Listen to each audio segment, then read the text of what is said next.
नमस्कार विद्यार्थी मित्रांनो, आजच्या लेक्चरमध्ये आपल्याला केंद्र राज्य संबंध या टॉपिकचा अभ्यास करायचा आहे। केंद्र राज्य संबंध त्याचबरोबर आंतरराज्य संबंध परीक्षेसाठी एकदम महत्त्वाचे असलेले टॉपिक आहे। त्यामध्ये केंद्र राज्य संबंधांमध्ये सुद्धा जे कायदेविषयक अधिकार आहेत किंवा आंतरराज्य संबंधांमध्ये जलविवाद वगैरे या ज्या सगळ्या गोष्टी आहेत त्यावर आयोग ना नेहमीच प्रश्न विचारत असतं। बऱ्याच वेळेला बघा आंतरराज्य संबंधांमध्ये जोड्या लावांवर सुद्धा प्रश्न विचारले जातात आणि संयुक्त गट ब साठी तर केंद्र राज्य संबंध प्लस आंतरराज्य संबंध हे तर अगदी महत्त्वाचे टॉपिक्स आहेत, त्यामुळे ते डिटेलमध्ये समजून घेणं गरजेचं आहे। प्लस बऱ्याच वेळेला तुम्ही सुद्धा अनेक जणांनी अनेक वेळा कमेंट केलेलं आहे की मॅम केंद्र राज्य संबंधांवर लेक्चर घ्या। तर बघा अनेक स्टुडंट्सना मी बघितलेलं आहे की केंद्र राज्य संबंध समजायला खूप कठीण जातं किंवा लगेचच नीट लक्षात राहत नाही। एकदम सिंपल आहे, एवढं काही कठीण नाहीये।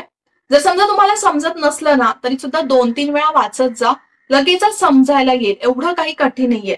सो आजच्या लेक्चर मध्ये आपल्याला अनुसूची 7 मध्ये जी केंद्र आणि राज्यांमधले कायदेविषयक अधिकारांची विभागणी आहे ना त्याच्यावरच तरतुदी देण्यात आलेल्या आहेत। ओके, तसं तर कायदेविषयक अधिकार एकदम सिंपल आहेत आणि परीक्षेला बऱ्याच वेळेला कायदेविषयक अधिकारांवरच प्रश्न विचारले जातात।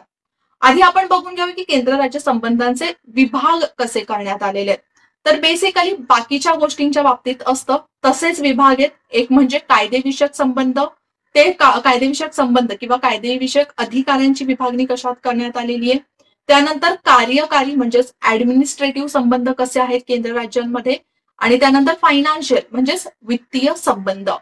यामध्ये कोणकोणती कलम कोणकोणत्या संबंधांशी कोणकोणत्या रिलेशन्सशी रिलेटेड आहेत ते लक्षात ठेवणं गरजेचं आहे। सो आजच्या लेक्चरमध्ये आपण बघणार आहोत कायदेविषयक संबंध। कायदेविषयक संबंधांच्या ज्या तरतुदी आहेत ना त्या भाग 11 मध्ये कलम 245 ते कलम 255 मध्ये देण्यात आलेले। कुठे तर भाग 11 मध्ये 245 ते 255 मध्ये कार्यकारी अधिकार आहेत किंवा कार्यकारी संबंध जे आहेत ते भाग 11 मध्येच आहेत, 256 ते 263 पर्यंत। अच्छा, वित्तीय संबंधांमध्ये हे जे भाग आहे ते बदललेले भाग 12 मध्ये 268 ते 293 पर्यंत, म्हणजेच भरपूर अशी कलम वित्तीय संबंधांमध्ये आहेत। बघा वित्तीय संबंधांसाठी का बरं भाग वेगळा केला असेल, कारण की बघा वित्तीय संबंधांमध्ये जी कर आकारणी आहे राज्यांची केंद्राची, कर आकारणीनंतर जो महसूल जमा होतो त्या महसुलांची विभागणी कशी केली जाते या सगळ्यांच्या गोष्टींसंबंधित आहे। प्लस तुम्हाला माहिती आहे वित्तीय संबंधांमध्ये आपल्याला जीएसटीचा सुद्धा अभ्यास करायचा आहे। जीएसटी आल्यानंतर काही जी कलम आहेत भाग 12 मधली 2 ते 3 कलम त्याच्यामध्ये काही बदल झालेले आहेत, त्यामुळे परीक्षेच्या दृष्टीने हे वित्तीय संबंध आणि कायदेविषयक संबंध जास्त इम्पॉर्टंट आहेत। कार्यकारी संबंधांवर कधी कधी प्रश्न विचारले जातात पण ते समजायला सुद्धा इझी आहे। सो आजच्या लेक्चरमध्ये आपण काय बघतोय, कायदेविषयक संबंध। मग कायदेविषयक संबंध जसं मी तुम्हाला सांगितलं भाग 11 मध्ये दिलेले 245 ते कलम 255 पर्यंत। त्यामध्ये आपल्याला कसला अभ्यास करायचा आहे, एक म्हणजे जे कायदेविषयक अधिकार आहे त्यांचा प्रादेशिक विस्तार कसा असणार आहे। प्रादेशिक विस्तार कोणाकोणाच्या संबंधित आहे, केंद्र आणि राज्याच्या संबंधित। ओके, नॉर्मल आहे। त्यानंतर कायदेविषयक विषयांची विभागणी हे सर्वात इम्पॉर्टंट आहे। कायदेविषयक विषयांची विभागणी म्हणजेच अनुसूची 7 मध्ये की दिलेल्या आपल्याला काही सूच्या दिलेल्या आहेत। ओके, की केंद्र कोणत्या विषयांवर कायदे बनवू शकतं, राज्य कोणत्या विषयांवर कायदे बनवू शकतं किंवा दोन्ही मिळून कोणत्या विषयांवर कायदे बनवू शकतात। त्याच्यानंतर ना राज्यसूचीमध्ये जे दिलेले विषय त्याच्यावर जनरली राज्य कायदे बनवतं, ते आपल्याला पुढे बघायचंच आहे। पण काही अशा घटना असतात किंवा काही अशा परिस्थिती निर्माण होतात की ज्या वेळेला राज्यसूचीतल्या विषयांवर कायदे बनवण्याचा अधिकार हा केंद्राला जातो। मग ते कधी जातं, संसदेचा हा अधिकार कधी संसदेला मिळतो ते आपल्याला डिस्कस करायचंय। त्याच्यामध्ये काही 5 कंडिशन्स दिलेल्या आहेत आणि या 5 कंडिशन्स व्यतिरिक्त अजून केंद्राचं कसं राज्य कायद्यांवर नियंत्रण असू शकतं ते बघायचंय। सो हे जे 4ही टॉपिक्स आपण बघणार आहोत ते महत्वाचे, थोडेसे आपण सुटसुटीत करूनच लक्ष देऊया आणि लेक्चर कदाचित थोडंसं मोठं होऊ शकतं, त्यामुळे शेवटपर्यंत एक पॉइंट नीट लक्ष देऊन बघा। मग केंद्र राज्यांच्या कायद्यांचा जो प्रादेशिक विस्तार आहे एकदम सिंपल आहे. केंद्र जे कायदे काढेल, ओके, कायदेविषयक म्हणजेच काय, लेजिस्लेचर, कायदे बनवण्याचा अधिकार. आता कायदे बनवण्याचा अधिकार म्हणजेच काय, संसद कायदे बनवते, राज्य विधिमंडळ कायदे बनवते आणि ते कायदे त्यांच्या त्यांच्या राज्यक्षेत्रासाठी लागू होतात.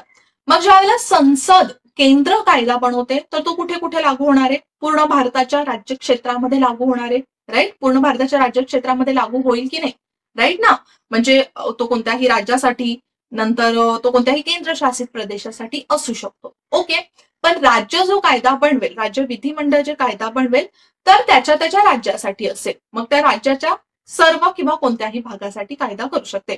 समजा महाराष्ट्राने एखादा कायदा बनवलेला आहे तर तो कायदा महाराष्ट्र पूर्ण राज्यामध्ये सुद्धा लावू शकते किंवा स्पेसिफिक एका प्रदेशासाठी सुद्धा लावू शकते, त्या प्रदेशाच्या गरजेनुसार, ओके.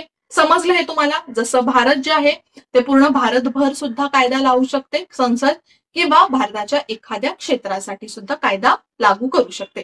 पण महत्वाचं म्हणजे संसदेने केलेले जे काही कायदे आहेत ते राज्य क्षेत्राबाहेर सुद्धा लागू होऊ शकतात, ओके. जसं बघा, नागरिकत्वासंबंधीचे बरेचसे जे कायदे आहेत किंवा नागरिकत्वासंबंधीचा जो कायदा आहे आपल्याकडे, नागरिकत्व कायदा 1955, त्याच्यानंतर बऱ्याच वेळेला वेगवेगळ्या तरतुदी करण्यात आलेल्या आहेत. तर त्या कायद्यामधल्या ज्या काही तरतुदी आहेत त्या भारताच्या राज्य क्षेत्राबाहेर सुद्धा लागू होतात, राईट. पासपोर्ट संबंधीच्या वगैरे ज्या काही तरतुदी आहेत, किंवा आता 2019 मध्ये जे CAA आलेलं, एक नवीन अमेंडमेंट आलेली, ती एक प्रकारे भारताच्या राज्यक्षेत्राबाहेर सुद्धा लागू होते, राईट. कारण की तिथून आपल्या देशामध्ये येणाऱ्या नागरिकांवर लागू झालेली आहे.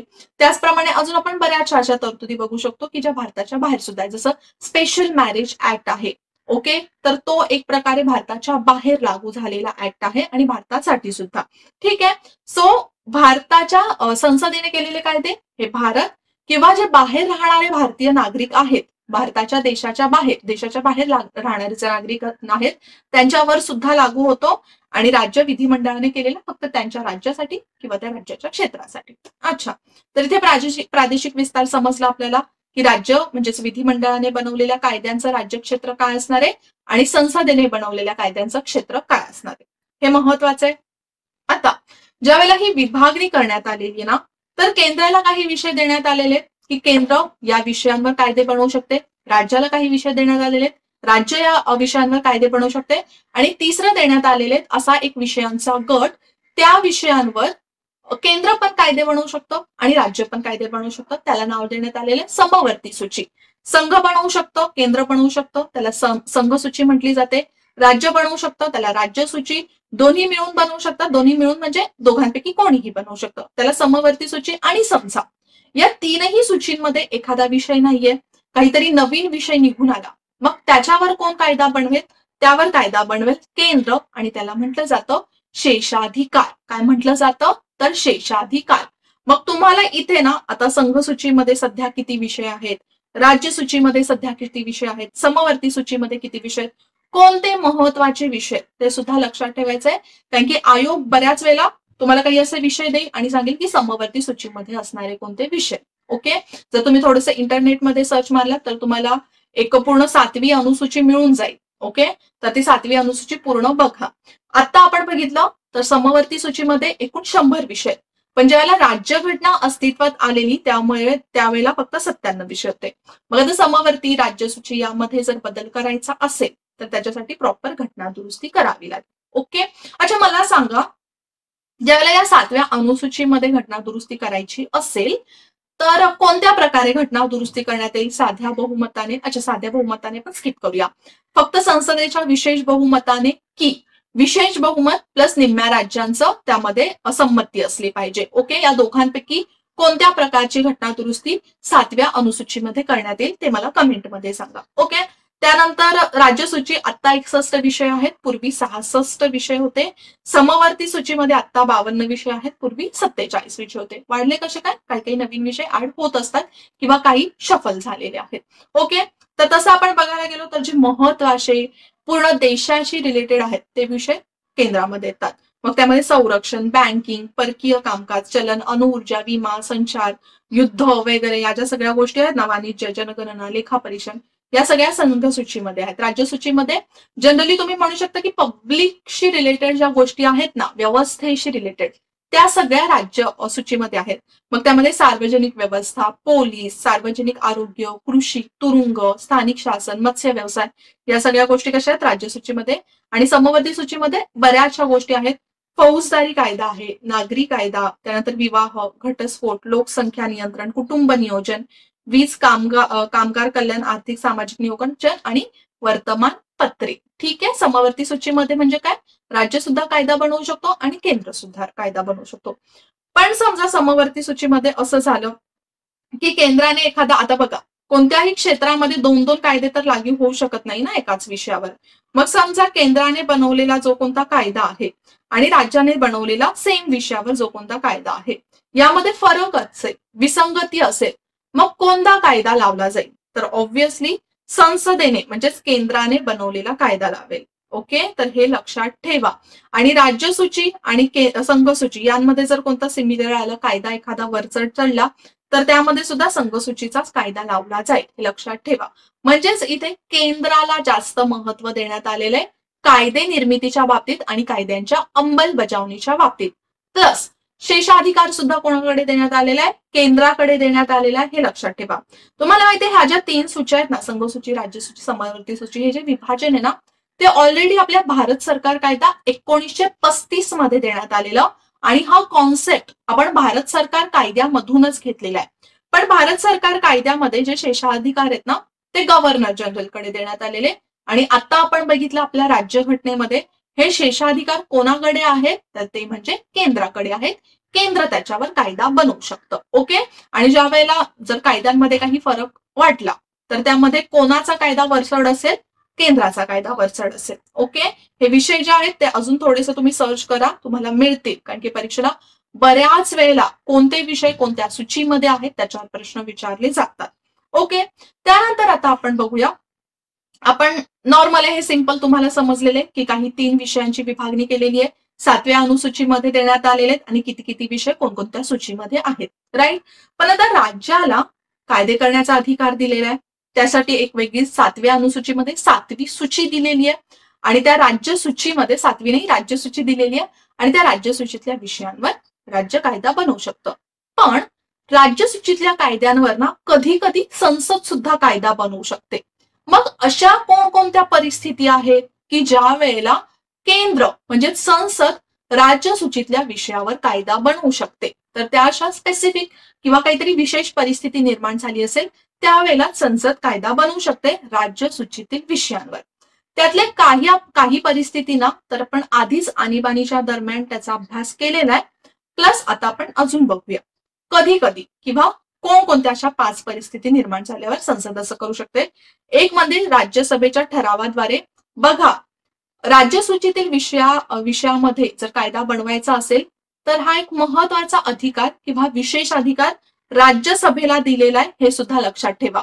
ज्यावेळेला आपण राज्यसभा आणि लोकसभेच्या अधिकारांची विभागणी करतो तर आपल्याला समजतं की लोकसभेला सर्वात जास्त अधिकार देण्यात आलेले आहेत किंवा लोकसभेची पॉवर जास्त आहे. पण राज्यसभेच्या बाबतीत हे जे राज्यसूचीमध्ये ठराव पास करायचा किंवा कायदा करायचा आहे ना, तर हा एक विशेष अधिकार राज्यसभेला देण्यात आलेला आहे. त्यानंतर राष्ट्रीय आणीबाणी दरम्यान किंवा काही राज्य विनंती करतील केंद्र सरकारला की आम्हाला या राज्यसूचीतल्या विषयावर कायदा करून द्या, तर ते केलं जाऊ शकतं. आंतरराष्ट्रीय करारांच्या अंमलबजावणीसाठी आणि राष्ट्रपती राजवटी दरम्यान. एक एक करून पटकन नीट समजून घेऊया.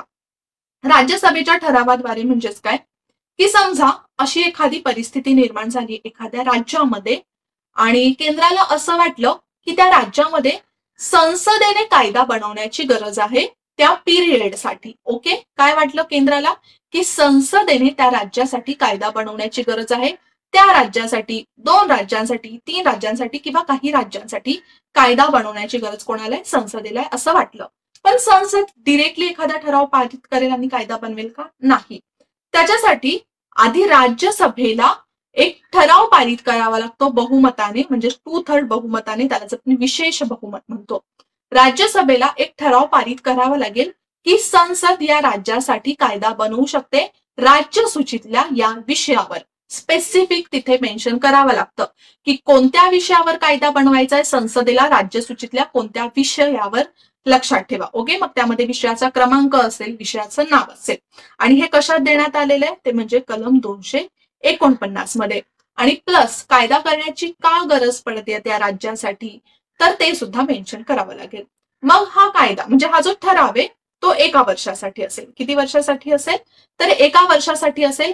आणि या 1 वर्षामध्ये त्या विषयावर संसद कधीही कायदा बनवू शकते. ओके, ठरावाचा पिरियड आहे तो, ठरावाचा पिरियड आहे, कायद्याचा पिरियड नाहीये. त्या 1 वर्षाच्या पिरियडमध्ये त्या ठरावानुसार संसद कधीही त्या राज्यासाठी राज्यसूचीतल्या विषयावर कायदा बनवू शकते. पण इथे जसा ठरावाचा कालावधी आहे ना, त्याचप्रमाणे या कायद्याचा सुद्धा कालावधी आहे. ज्या वेळेला हा ठराव संपेल, म्हणजे या ठरावचा जो अंमल आहे किंवा ठरावचा ज्या वेळेला कालावधी संपेल ना, त्याच्यानंतर तो कायदा फक्त 6 महिन्यांपर्यंतच लागू राहू शकतो. लक्षात ठेवा, ठरावाचा सुद्धा इथे आपल्याला पिरियड दिलेला आहे. ठराव संपल्यानंतर संसदेने राज्यसूचीतल्या ज्या विषयावर कायदा बनवलेला आहे तो सुद्धा ठराव संपल्यानंतर फक्त 6 महिन्यांपर्यंतच त्या राज्यासाठी लागू राहू शकतो.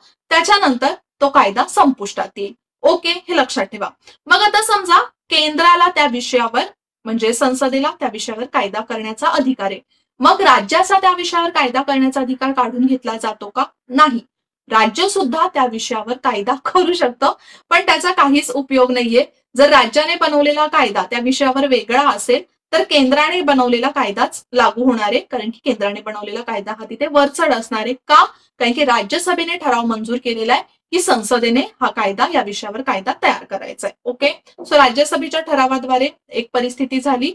त्यानंतर राष्ट्रीय आणीबाणीच्या दरम्यान, राष्ट्रीय आणीबाणीचा अभ्यास आपण आधीच केलेला आहे कलम 352 मध्ये, ते लक्षात ठेवा. तर राष्ट्रीय आणीबाणीची घोषणा चालू असताना राज्यसूचीतील विषयांवर कायदे करण्याचा अधिकार हा संसदेला प्राप्त होतो. ओके, राष्ट्रीय आणीबाणीच्या दरम्यान विधानसभा निलंबित होत नाही, पण हा राज्यसूचीतील विषयांवर कायदे करण्याचा अधिकार हा केंद्राला जातो. आणि आणीबाणी संपुष्टात आल्यानंतर 6 महिन्यानंतर तो जो कायदा तो सुद्धा संपुष्टात येतो. ओके, सो तुम्हाला हे समजलंय, एकदम इझी आहे. राष्ट्रीय आणीबाणी दरम्यान आणि राष्ट्रीय आणीबाणीचा ज्या वेळेला आपण अभ्यास केलेला तेव्हा हे समजून घेतलं होतं. पुढे एक स्पेसिफिक आणि स्पेशल सिच्युएशन आहे असं आपण म्हणू शकतो. ही सिच्युएशन काय ते म्हणजे राज्यातल्या कराराद्वारे. म्हणजे काय होईल की 2 किंवा 2 पेक्षा जास्त 3 ते 4 काही असे राज्य एकत्रित येतील आणि त्यांना असं वाटत असेल की या राज्यसूचीतल्या विषयावर आम्ही कायदा बनवू शकत नाही. मग ते 2 ते 3 राज्य एकत्र येतील आणि केंद्राला विनंती करतील की आमच्या राज्यासाठी या विषयावर आम्हाला कायदा बनवून द्या. ओके, काय करतील तर केंद्राला म्हणजे संसदेला अशी विनंती करतील की आम्हाला या विषयावर कायदा बनवून द्या, आणि त्या त्या राज्याचे विधिमंडळ ते एकत्रित ठराव पारित करून संसदेला देतील. ओके, मग संसद काय करेल, तो ठराव एक्सेप्ट करेल आणि त्याच्यानंतर जो कोणता विषय त्या राज्यांनी सांगितला असेल, बघा इथे एकच राज्य विनंती करू शकत नाही, 2 पेक्षा जास्त राज्य त्यामध्ये इन्व्हॉल्व्ह असणं गरजेचं आहे. ठीक आहे, मग संसद त्या विषयावर त्या राज्यांसाठी एखादा कायदा बनवून देईल. ठीक आहे, पण इथे ना अजून एक नवीन सिच्युएशन तयार होते. थोडासा ना राज्याने विचार केला पाहिजे की नक्की पूर्ण अधिकार आपल्याला संसदेला द्यायचा आहे की नाही. का? कारण की एकदा संसदेने त्या विषयावर कायदा बनवला तर त्या कायद्यासंबंधित कोणताच अधिकार राज्य विधिमंडळाला राहत नाही. जर त्या कायद्यामध्ये काही बदल करायचा असेल, जर तो कायदा रद्द करायचा असेल, जरी राज्यासाठी असला तरी तो पूर्ण अधिकार असणारे संसदेला, त्या राज्य विधिमंडळाला त्या कायद्यामध्ये ना दुरुस्ती करण्याचा अधिकार राहत आणि ना तो कायदा रद्द करण्याचा अधिकार राहत. तो पूर्णपणे अधिकार आता संसदेचा होतो. का? कारण की स्वतः राज्यानेच विनंती केलेली ना की हा विषय आता तुमचा झालाय आणि तुम्हीच या विषयावर जो काही निर्णय आहे तो द्या. याचा सिंपल अर्थ असा होतो. ठीक आहे, सो इथे समजलं पुढची सिच्युएशन की कशा प्रकारे राज्याच्या ठरावाद्वारे राज्याच्या कराराद्वारे एखादा कायदा संसद राज्यसूचीवर बनवू शकते. त्यानंतर आंतरराष्ट्रीय करारांच्या अंमलबजावणीसाठी हे तर एकदम सिंपल आहे. बघा आपला देश शांततेसाठी, पर्यावरणासाठी, वाईल्ड लाईफसाठी बऱ्याच वेळेला ना काही आंतरराष्ट्रीय करार करतं. ओके, जसं त्यामध्ये जिनेव्हा कन्व्हेन्शन असू दे, पॅरिस करार असू दे. ओके, मग या करारानुसार काही अशा गोष्टी आहेत ज्या आपल्या देशामध्ये केल्या जातात. मग आता देशामध्ये केल्या जातात, ऑब्व्हियसली राज्यांमध्ये केल्या जातात ना, मग त्यामध्ये राज्यसूचीतले सुद्धा काही विषय येऊ शकतात. म्हणजेच संसद आंतरराष्ट्रीय कराराच्या अंमलबजावणीसाठी राज्यसूचीतील कोणत्याही विषयावर कायदे करू शकते. हे देण्यात आलेले कलम 253 मध्ये. बघा जसं आरोग्य वगैरे आपण म्हणू शकतो ठीक आहे. सार्वजनिक आरोग्य. सार्वजनिक आरोग्यासाठी जर केंद्राने एखादा आंतरराष्ट्रीय करार केला असेल, पण सार्वजनिक आरोग्य हा विषय तर राज्य सूचीमध्ये आहे, मग त्या आंतरराष्ट्रीय कराराच्या पूर्ततेसाठी सार्वजनिक आरोग्यावर केंद्र कायदा करू शकतं, हे लक्षात ठेवा. म्हणजेच केंद्राला एक प्रकारे आंतरराष्ट्रीय करारानुसार तो अधिकार प्राप्त होतो. जसं आतापर्यंत संयुक्त राष्ट्र कायदा, जिनिव्हा कन्व्हेन्शन कायदा, अँटी हायजॅकिंग ऍक्ट, हे जे ऍक्ट आहेत ते या करारांच्या अंमलबजावणीसाठीच करण्यात आलेले आहेत. ओके. आणि शेवटचं म्हणजे राष्ट्रपती राजवटी दरम्यान. त्याचं आपण एक रिसेंटच लेक्चर घेतलेलं. राष्ट्रपती राजवट लागू असताना एकतर राज्य विधिमंडळ निलंबित असतं किंवा विधानसभा विसर्जित झालेली असते. मग तिथे कायदा कोण करणार? मग संसद करते. आणि संसदेने केलेला कायदा राष्ट्रपती राजवट संपुष्टात आल्यानंतरही तो लागू राहतो, तो नष्ट होत नाही. जर राज्य विधिमंडळाला असं वाटलं की तो रद्द करायचा आहे, तर राज्य विधिमंडळ तसा एक ठराव पारित करून ते रद्द करू शकते, तो कायदा रद्द करू शकते. पण जर रद्द केला नाही तर तो कायदा तसाच लागू राहतो. ओके, तो संपुष्टात येत नाही. सो ही 5 कारणं आपण बघितली की कधी कधी संसदेला अधिकार आहे राज्य सूचीतील विषयांवर कायदे करण्याचा. ओके.